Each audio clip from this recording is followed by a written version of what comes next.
Hey everybody, this is a real quick video to show you how to do a hard reset on an ecm LSG gas detector. Now you might want to do this for one of two reasons. The first reason is a troubleshooting. If the detector does not seem to be working, or it's not responding, or if it's frozen, we can do this.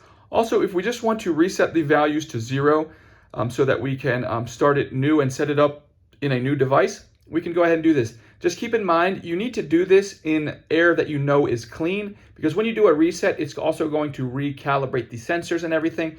So you need to make sure that basically the flammable gas values are at 0, because it will kind of tear like a scale. It will tear to 0 with whatever the air that it's in when you do this. But if you want to do that, it's quite simple. All we're going to do is we're going to come right here. We're going to find this hold button, and we're just going to press and hold the hold button until the values revert to 0. And at that point, we know that the detector is reset.